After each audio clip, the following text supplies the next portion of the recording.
Hi everyone, May here from my succulent collection. Today is my very first Monday maintenance video. So this series will be about maintaining succulents that I have neglected along the way. I have just moved house and it was a very big mission, but it was also an eye-opener to the number of succulents that I have completely forgotten about or just completely neglected. So I thought it would be a good idea to record how I look after them and how I will go about revamping them and making them look as good as new. So let's get started. Hello. Okay, so the first one I'm looking at is this little guy. Now I really have trouble with the name for this one because it is a mouthful. So I'll put it up on the screen, but pretty much it is a Graptopetalum Paraguayense subspecies Bernalense Variegata. And I have had this one for a little bit over a year, something like that. But basically the main plant, which is this bit here, has stretched out and it's very top heavy, so it's kind of leaning down. And what I'm going to do is try and split this into two separate plants.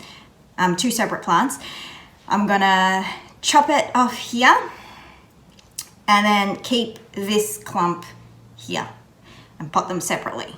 So let's get started with that. Now, when I got this little bobber, it was only the size of that head. So it's definitely grown a lot in the last year that I've had it. I also need to give it a clean because it definitely looks like it's got some little bugs in there.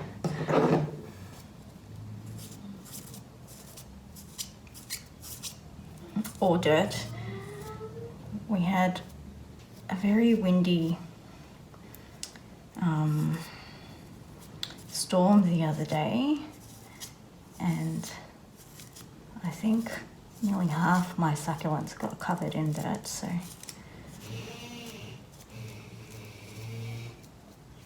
I'll just give that a little bit of a clean. All right, yeah, there's definitely dirt stuck in there.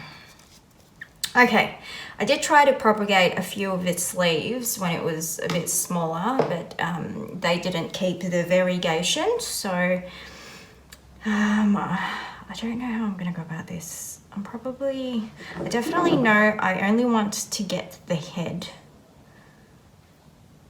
of this one, so we'll do that first.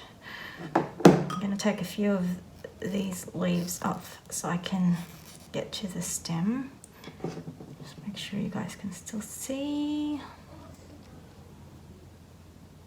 So yeah, when I started the leaf propagations for some of these leaves, they definitely started out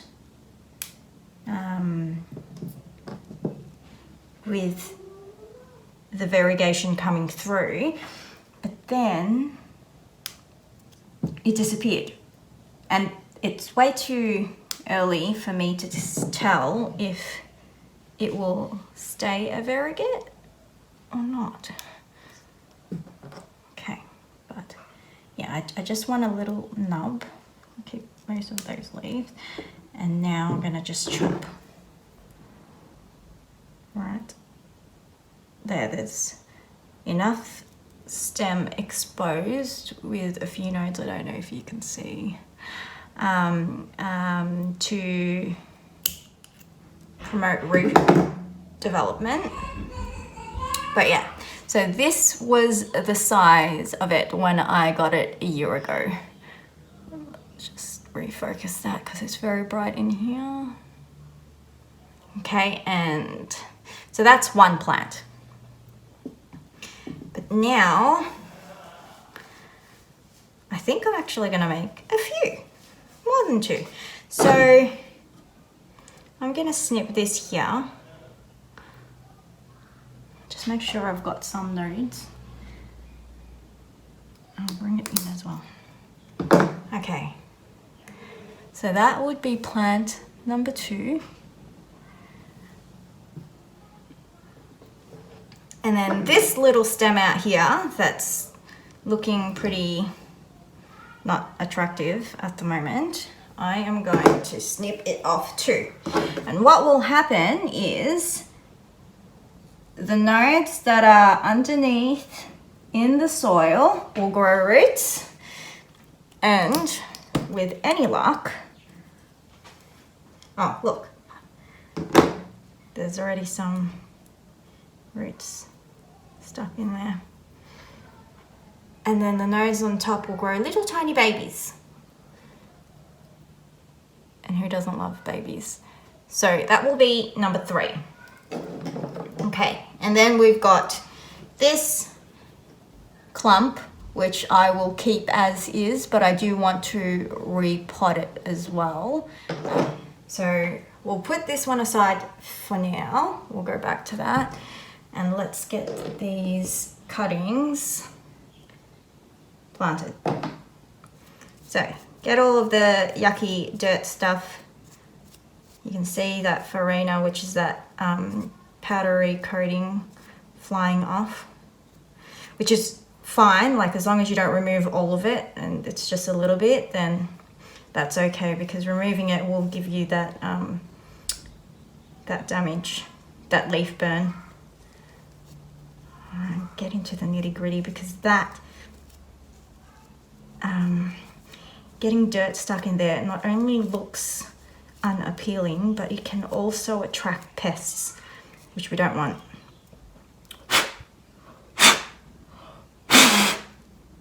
Gone. All right.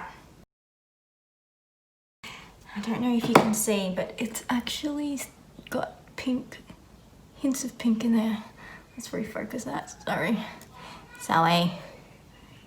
Can you see it? There it is. There you go. All right, it was a lot pinker in our old place, but I think I kept it in an area where it's not really getting as much sun. The sun's moved around here a lot. Okay, so first things first, I like to use rooting hormone.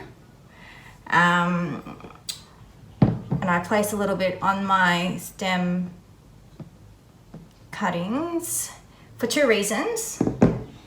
It's antifungal. 3 reasons. Antifungal, 1.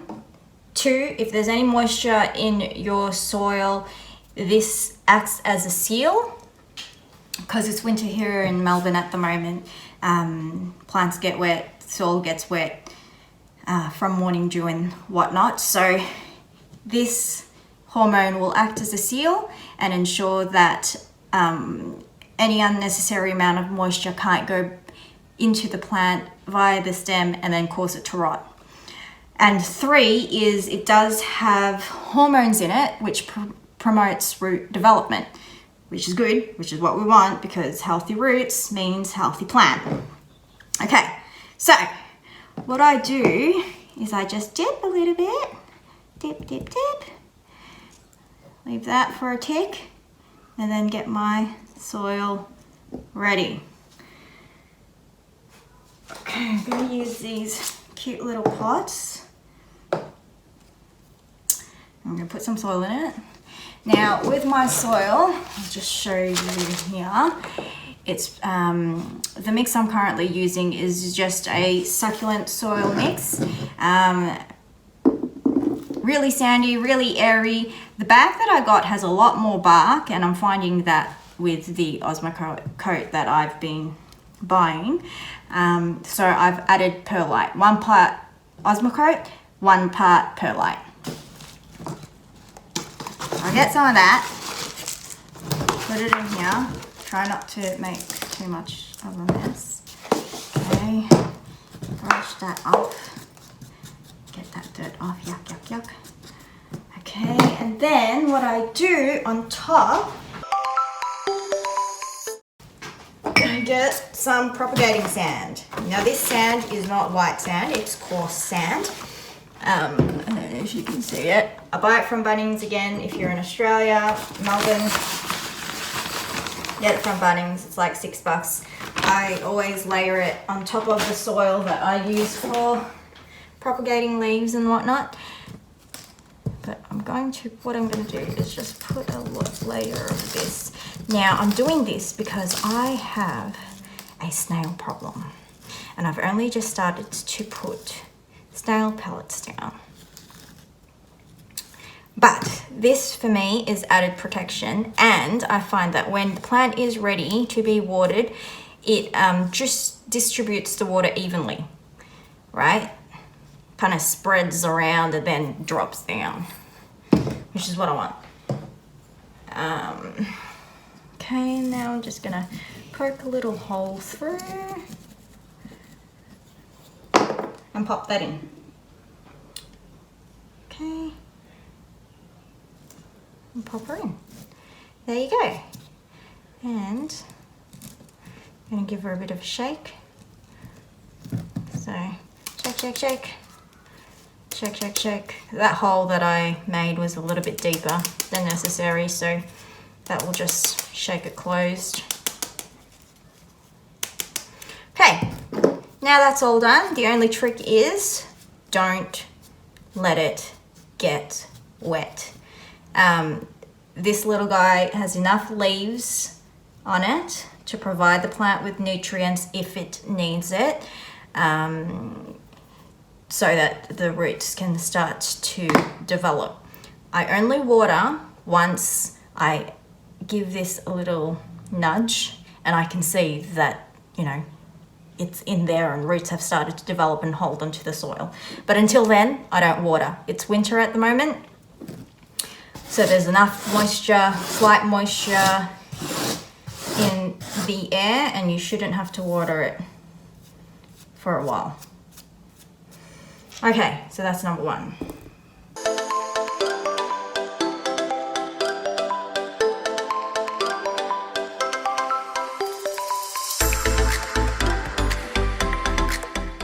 Now for this cutting, it was cut at the bottom and at the top. So what I'm gonna do is put that rooting hormone on the top and the bottom.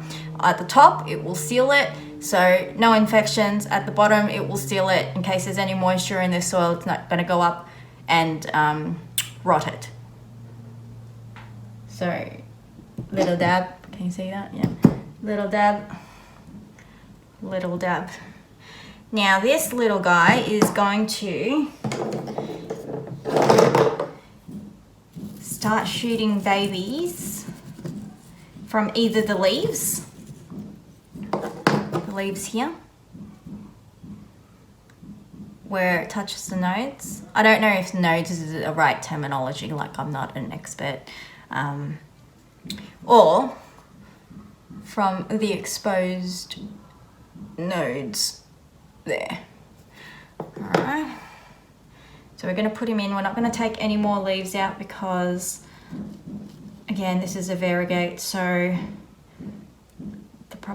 the leaf propagations that I've done so far have not kept their variegation. They definitely sprouted as variegates. Like, their little babies were so cute with their whites and greens and touches of pinks, hints of pinks, but didn't stay as them. So anyway, give it a shake, shaky, shaky. That's plant number 2. Okay, and number 3. I don't remember which way it was. I feel like it was this way. Yeah, that way. Okay, same thing. Dip it top, dip it bottom.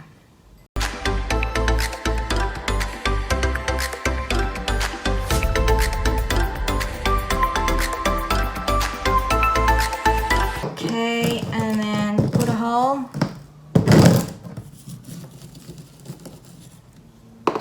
Stick it in. Try and get this root in. Looking a bit dry, but you can definitely see some new growth there. So this one's going to do well. Okay. All right, so done. What's the rule? Don't water.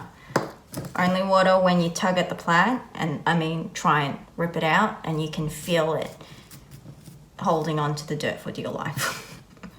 Is the best way I can describe it. Okay, so that's number 3. So do some leaf propagations. The way I like to do leaf propagation is I like to put the leaf about 1/8 into the soil, like this. I dip it in. The reason why I do that is because I find that doing it this way gives it a bit more success. Like I have a higher success rate when I do it this way as opposed to just laying it on top. When you lay it on top, the actual leaf is exposed to moisture in the air, so morning dew if you keep it outside in winter, or it tends to dry out quicker in the summer.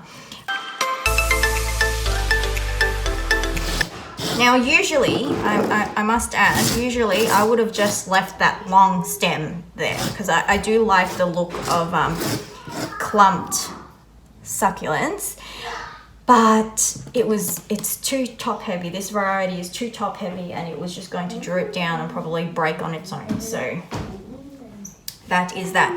Now, what I'm going to do too is I'm going to repot this.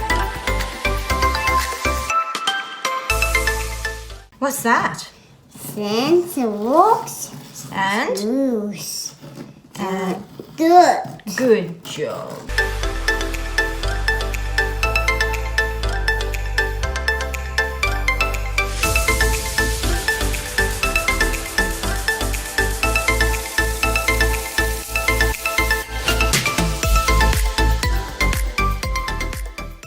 And probably put a little bit of rooting hormone on the cut as well and seal her up. Make sure she's all sealed up. Okay, so putting her in.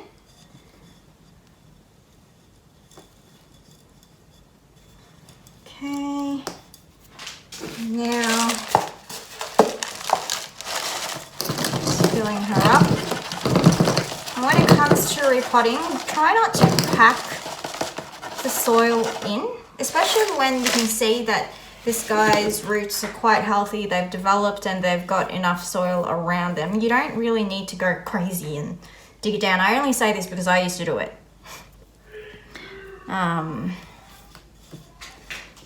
And they don't really like that. Okay, I need to do this again. Oh my God, what's happening, mate? I need to do that again.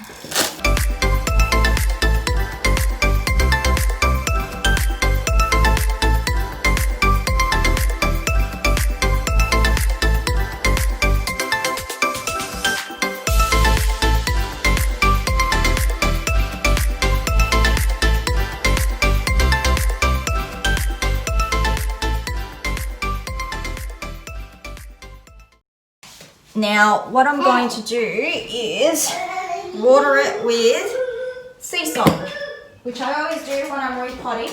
Not just when I'm repotting, but whenever I remember. But it's a concentrate and it conditions the roots and the soil around your roots. So, my plants love it. And I just need to get like a saucer or something. And just give that a water. Try when you are using sea salt though, not to get the leaves or the rosettes or anything like that because it stains it, discolors it, and then it goes yucky brown. There you go, there it is.